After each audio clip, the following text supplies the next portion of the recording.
steps from the Capitol in Cheyenne with reporters in your hometown. These are the top stories from the Cowboy State Daily News Center.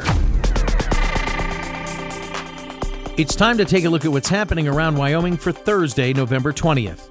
I'm Mac Watson, and this newscast is brought to you by the University of Wyoming Center on Aging. Did you know that 1 in 3 Wyoming adults have pre-diabetes and most don't realize it? Are you tough enough to know your numbers? Take the quiz at findoutwy.org. The House narrowly passed a resolution led by U.S. Representative Harriet Hageman to restore coal leasing in Wyoming's Powder River Basin and overturn a Biden-era ban. Cowboy State Daily's David Madison reports that the measure now heads to the Senate amid sharp debate over energy and climate policy. Harriet Hageman introduced a resolution and argued for it on the floor of the House Tuesday and said, look, it's time to reverse this Biden administration restriction on leasing and get behind my resolution. There was some pretty fiery language describing what the Biden administration was trying to do to the coal industry, saying it was trying to be murdered by the Biden administration. The Biden administration took a sledgehammer to the coal industry. Democratic Representative Huffman from California said, look, coal's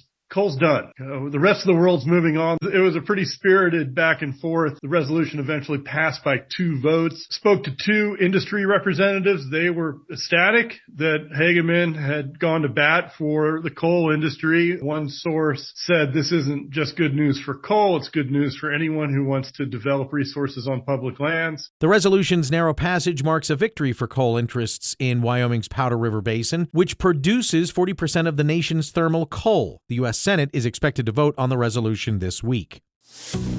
Speaking of energy provided by the Cowboy State, Japan wants Wyoming's low-carbon natural gas. Cowboy State Daily's Renee Jean reports that new export terminals in Mexico may provide a route for Asian delivery. Just south of the border, in a little place called Baja California, Mexico, there is an American company building a port to export natural gas to Asian countries. And so a route out is being constructed. It's not the most advantageous for Wyoming. Washington would still be the most advantageous for us. But we are in a 4-state partnership that is promoting Rocky Mountain gas as a solution for Japan's carbon-reduced natural gas. Policy leaders say demand is rising and cleaner Rocky Mountain gas could boost U.S. energy exports. After a 6-year hiatus, pig wrestling will return for the 2026 Teton County Fair, but with a compromise. Cowboy State Daily's Kate Meadows reports the decision follows heated debate over tradition versus animal welfare concerns.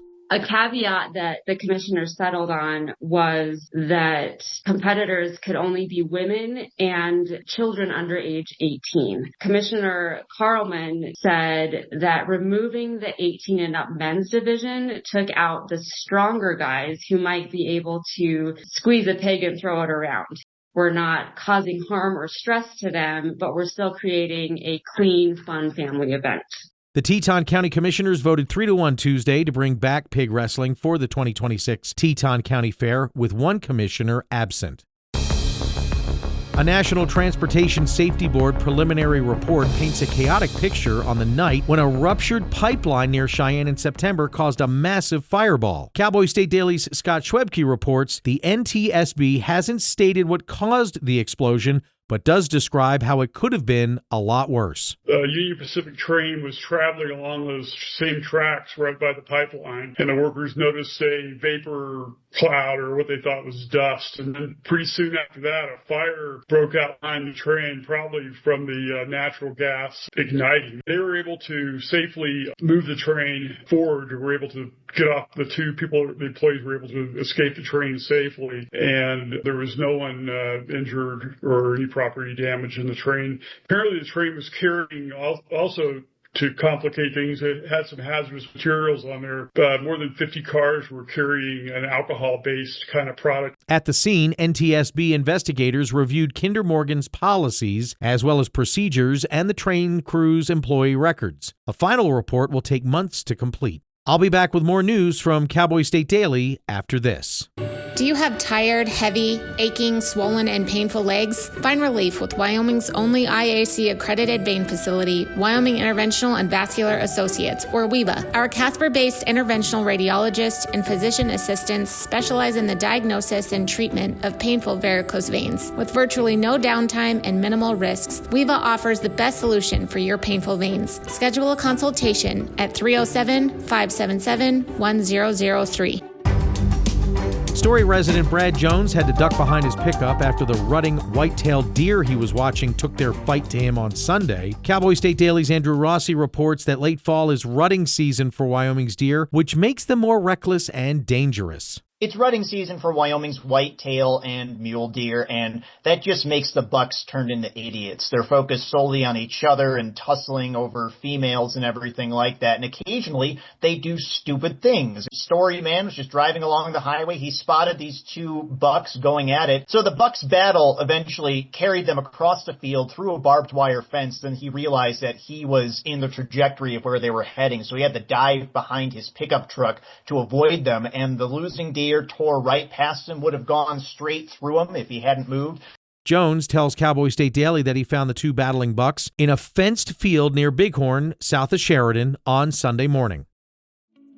The odds of getting hit by a bus or attacked by an angry grizzly bear are astronomically low, but they do happen. Cowboy State Daily's Kate Meadows reports that Wyoming health officials want to create what they call Bear Care, a health plan for those and other catastrophic events. Under the Big Beautiful Bill Act, there is a part called the Rural Health Transformation Program. It wants the states to submit ideas for health insurance, ways to offset health insurance for rural residents. So Wyoming participated in this and came up with a sweeping application. One item in that application is what they call the Bear Care. And Bear Care came about from the Wyoming Department of Health. The creators were tossing around names, what do we call this thing? And they initially wanted to call it Hit by a Bus Care. But one, that's kind of funky. And